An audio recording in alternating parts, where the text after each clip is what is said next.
Principle of inheritance and variation. देखो ये chapter बहुत ही कंसेप्चुअल है और इसके जो कंसेप्ट हैं वो आपको याद रखने हैं, ताकि जब आप कंसेप्ट याद रखोगे ना तो ही आपका नीट में सिलेक्शन अच्छा होगा और आपको बायो में 360 आउट ऑफ 360 आ सकते हैं।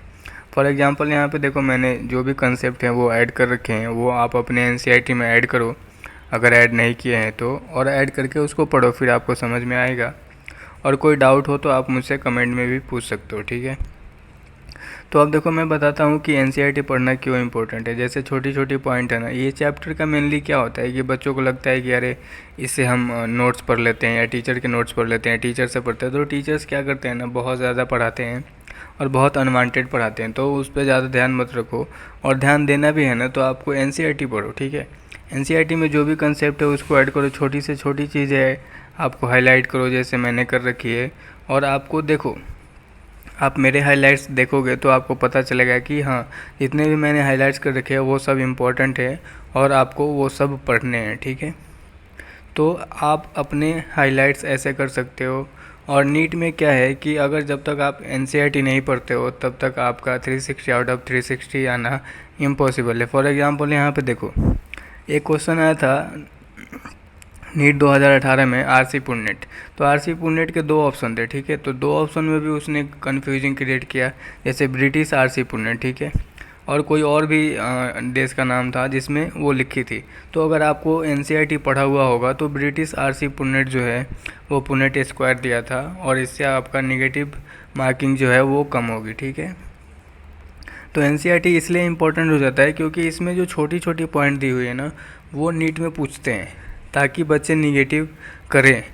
उनको पता है कि जो छोटी छोटी पॉइंट्स है वो बच्चे एनसीईआरटी पे कम ध्यान देते हैं, और जिसकी वजह से आपका क्या होगा, निगेटिव मार्किंग होगा और आप लो स्कोर करोगे। तो नीट में सिलेक्शन चाहिए तो आपको एनसीईआरटी पढ़नी पड़ेगी, और ऐसे ही पढ़नी पड़ेगी, हाईलाइट्स करो, अच्छे से करो। और एनसीईआरटी का एक चीज़ हमेशा याद रखो कि जितना फास्ट पढ़ोगे ना उतना फास्ट आपका रिवीजन होगा। और फास्ट रिवीजन होने का फ़ायदा क्या है कि जब आप एग्ज़ाम हॉल में बैठोगे ना तो उस टाइम पे जो क्वेश्चन आप पढ़ोगे तो वो भी आपको फास्ट पढ़ने की आदत होगी। तो फास्ट अगर आप क्वेश्चन पढ़ोगे और फास्ट आपका रिकॉलिंग कैपेसिटी होगा तो नीट में आप टाइम सेविंग कर सकते हो। और जनरली आपको 90 क्वेश्चन जो बायो के होते हैं ना वो अप्रोक्स 30 to 45 मिनट में आपको सॉल्व कर लोगे, तो समझो कि आपका सिलेक्शन कंफर्म है। और आपकी स्पीड बहुत अच्छी होनी चाहिए नीट में, ये इम्पोर्टेंट है। तो हाइलाइट्स देखो, अगर आपने हाइलाइट्स अपने एनसीईआरटी में कर रखे हैं तो अच्छी बात है, और आपको कुछ डिफरेंट दिखता है तो उसको आप ऐड करो। और कुछ चीज़ें एनसीईआरटी के जो पॉइंट्स हैं ना जो ऑलरेडी एनसीईआरटी में दी हुई है फिर भी मैंने साइड में लिखी है, उसका सिर्फ एक रीज़न है कि जैसे ही मैं उसको देखूँगा वो मुझे रिकॉल होगा और वो जल्दी से याद होगा, या फिर वो चीज़ मुझे याद नहीं होती है और बार बार उसमें निगेटिव मार्किंग होती है, इसलिए मैंने उसको बाहर लिख रखे हैं। तो ऐसे भी आप बाहर लिख सकते हो। अब जैसे देखो मैंने टिक भी कर रखे हैं, तो जो पॉइंट बहुत ज़्यादा इंपॉर्टेंट है ना तो उसको आप ऐसे टिक भी करो जिससे आपको पता चलेगा कि हाँ इस पैराग्राफ में, इस पेज में ये पॉइंट इंपॉर्टेंट है और इसको पढ़ना ज़रूरी है। तो जब आप रिवीजन करोगे तो उसको तो पढ़ोगे ही पढ़ोगे, ठीक है।